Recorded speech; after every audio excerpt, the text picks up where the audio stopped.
Welcome everybody to the brand new series out in Shonen Jump. We have 3 of the brand new series coming out, being one of them being The Promised Neverland. We've also got coming out Love Rush and Red Sprite. Now, I definitely like to do this on my channel. I definitely like to talk about the new Shonen Jump series, since they do have a thing called like the Jump Start Initiative that they have on there, where they normally release the first 2 to 3 chapters of the series, which normally gets the kids in a good interest. And especially, I feel like this one's a lot more of an important one, because this like coming into next week's issue and all that, with like the series that they're going in with The Promised Neverland, Red Sprite, and also as well Love Rush are replacing like Bleach and Nisekoi, and also like another series, Monofu, like time slots in there. So it's very interesting. Like a lot of people like kind of got very high expectations for these shows, and also as well already a lot of kind of hatred coming into them. So it's like, oh fuck this and shit and all that. It replaces some of my favorite series. Now I definitely want to start off with the first one that came out, which is The Promised Neverland. Now I don't know any of the new material from this author as well, and I definitely will say first, I do not like his art style at all. At first I thought they were two, like 3 of them were very feminine looking boys, and it turns out the one in the middle, Emma, is actually a chick like that. She actually was real. I was like, I'm just so used to very feminine looking like kind of like young male characters and all that in anime. So I was like, I couldn't tell the difference on that. But no, like actually having a very interesting where it's like our main protagonist is a 11-year-old girl in the series. So I thought already, I was like, that's a kind of interesting story around that, and it's seemingly going to be focusing on these 3 characters together. So our main characters, Emma, Norman, and Ray, who seem to be kind of the genius child of this orphanage, have actually been going around raising the kids, and they're only 11 years old, and they're being raised by the mother. And one of the weird things about it is that they're like going on to that they definitely have like these sort of like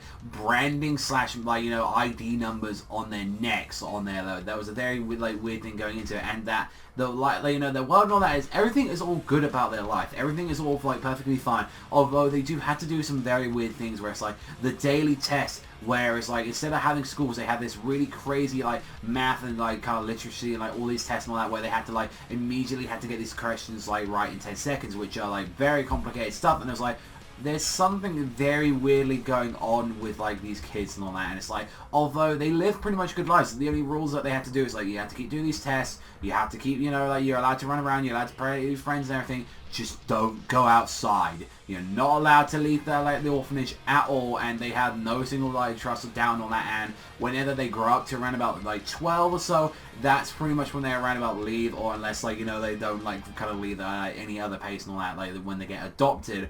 And this show very like immediately, like with the first chapter, screams, and I mean screams, a lot of exactly how Seraph the End starts out. It has a lot of that kind of style into the series, and I can tell you like immediately, you go and see Seraph the End and all that, kind of like how like kids and all that get into a certain situation or kind of being enslaved, kind of trapped in there, and it feels a lot like that. And one of the girls that were leading, it was like, oh, she's got a teddy bear, let's go out and get her. Oh, but not supposed to go out. Oh, it's an exception though to the rule. They go out and try and see her, like this little girl, and she is completely dead, like covered in her own blood, and has this flower implant, and they hide, and they see these demonic looking creatures and all that, these demons, these things with like 2 eyes that has like one on like his forehead, one at the bottom there, these big long creepy claws, and there was a big bulky fat one as well. And I was like, what is with these fucking creatures? They are goddamn grotesque, and they're horrifying.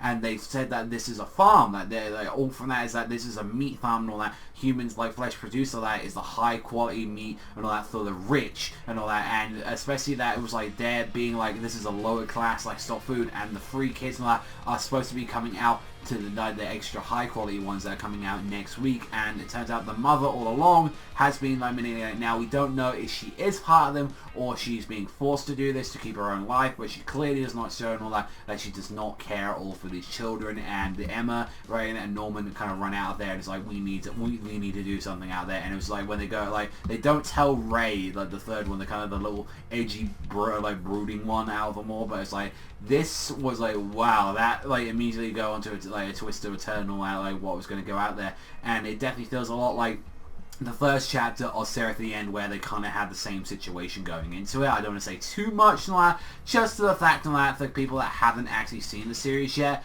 But, like, from what we've gotten so far out of, like, the kind of the three main characters, Norma's, like, the genius and all that, and has, like, kind of the best brains, and he has really, like, good strategy. Ray is just about smart as well, and he's, like, very resourceful. And Emma has, like, outstanding motor skills, like, is the faster one out of them, and has, like, a really great learning ability, and allows her to, like, follow the others too closely. So they are, like, kind of the genius children out of all of them. But it's, like, even still, like, so far, like, from what we've seen so far in the series, I haven't really grown attached to any of the characters. I don't care like too much what kind of happens to them, although this is the first chapter of the series. You kind of like immediately expect, oh, great, you know, like attachment to the children. It definitely feels a lot like that they are going to have some sort of time skip afterwards, that they're going to escape and they're going to go to like the actual real world, and then they're going to see like once they get out of there, they're going to like probably like learn how to fight these demons in some way. Like that's where I feel like where it's seemingly kind of going at the moment, where with the Promised Neverland. And like I definitely feel like since the characters start off so young, they're like about 11, I can imagine them like probably getting to like 16, 18 like that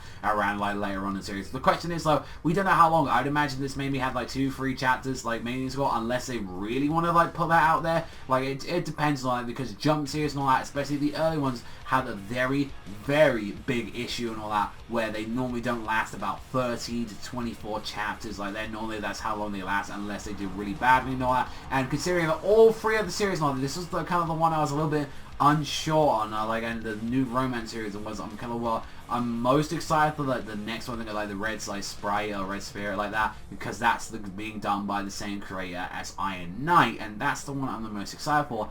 This one did catch me by surprise. I will say it's very interesting, with a nice little twist about the demons also as well, being a human collecting farm. Although if you had seen something like Seraph at the end, it isn't anything kind of new on that demeanor. I will say, even still, I don't care for the art style. I don't really like the art style of the characters. Like I feel like it looked like the main girl, Emma, looks a lot like Hinata from Haikyu, look a little bit like that. Like the only difference really just being an actual girl and having like a little flick on the hair. But other than that, like, I do think it's going to be an interesting series, and I think it will be something to check out for. I don't know if it's going to be, like, successful or not. That's the big question of, like, really what, like, I think it's definitely got that shock to me now, like, especially on the first chapter, so it's definitely going to be keep interested into seeing the second and third one. We'll have to see where it goes from there, though. Like if it's going to be an action series, whether or not it's going to have, like, some way of fighting them, because I definitely feels like that. My biggest issue with it is that it just feels too much like Seraph at the end, like that. Just replace demons with vampires, and it was kind of the same kind of farming out humans and all that. But I am still excited for that. So on that, for the start of the series and all that, going into everything and all that, I will give this so far, the first chapter on I Shot Demeanor is a 6.5. I do think it's fine. I think a lot of people are going to get a lot more out of this if they haven't seen stuff like this already, like Seraph at the End, or any other kind of shock series like immediately like that, or Tokyo Ghoul, or anything like that. I feel like it would definitely kind of start off there. But if you have seen stuff like this already, it won't feel very new to you. You feel like it feels kind of run-of-the-mill like that. It's going for that. But I'm very looking forward to seeing if this does go somewhere, and where exactly the future holds for this series. And definitely as well, I will also be back next week and the week after to talk about the other series. I might talk about Chapter 2 of this series if it's really interests me, but so far, it was fine. I thought it was enjoyable. I definitely had some enjoyable moments to it and all that.